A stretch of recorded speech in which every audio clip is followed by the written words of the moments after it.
10க்கு okay சொன்ன திமுக. விசிக உடனான தொகுதி உடன்பாடு. சென்னை, மதுரையில் ஒரு சீட். திமுக தேர்தல் அறிக்கை பணிகளை ஒரு குழு தயார் செய்து கொண்டிருக்கும் நிலையில் கூட்டணி கட்சியினருடனான தொகுதி உடன்பாடு பேச்சுவார்த்தையை மூத்த நிர்வாகிகள் அடங்கிய ஒருங்கிணைப்பு குழு தற்போதே தொடங்கியுள்ளதாக தெரிகிறது. திமுக கூட்டணியில் பிரதான கட்சிகளாக உள்ளவை 2 கட்சிகளே.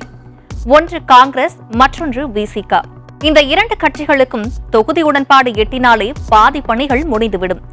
மற்ற கட்சிகளுக்கு சீட் ஒதுக்குவது என்பது 50 வருட பாரம்பரிய கட்சியான திமுகவிற்கு கடினமான பணிகளாக இருக்காது. காங்கிரஸ் கட்சியுடனான பேச்சுவார்த்தை என்பது இடியாப்ப சிக்கலான ஒன்று.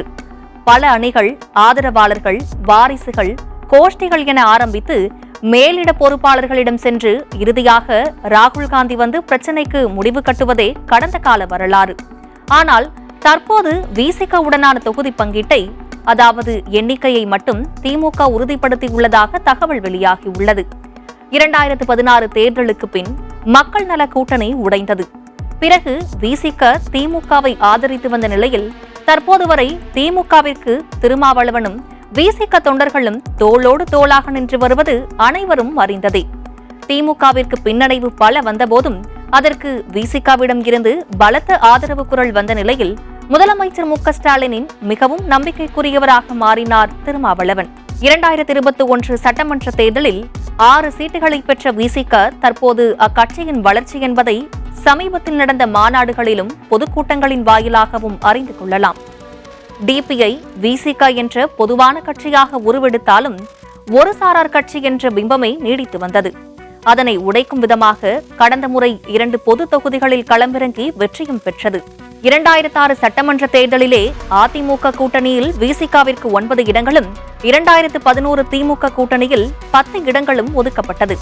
இருந்தாலும் கொள்கை ரீதியில் ஒருமித்த கருத்து காரணமாக 2021 திமுக கூட்டணியில் 6 சீட்டிற்கு ஒப்புக்கொண்டது. இந்த நிலையில் 2026 தேர்தலுக்கு விசிக 12 சீட்டுகள் கேட்டதாக தெரிகிறது. மேலும் முக்கிய மாவட்டங்களான சென்னை, மதுரை, கோவை, நெல்லை உள்ளிட்ட 4 மாவட்டங்களில் கட்டாயம் ஒரு சீட் வேண்டும் என்ற நிபந்தனைகளும் வைத்ததாக தெரிகிறது. இவ்விவகாரம் முதலமைச்சர் மு க ஸ்டாலின் காதுகளுக்கு சென்ற நிலையில் 2வது கோரிக்கைக்கு ஓகே சொன்னதாகவும் 1வது கோரிக்கையான 12 சீட்டுகள் இழுபறியில் இருந்ததாகவும் தெரிகிறது. இறுதியாக 10 தொகுதிகளுக்கு ஓகே சொன்னதாகவும், சென்னையில் எழும்பூர் அல்லது திருவிக நகரும், மதுரையில் சோழவந்தான் தொகுதி ஒதுக்கப்பட உள்ளதாகவும் தெரிகிறது.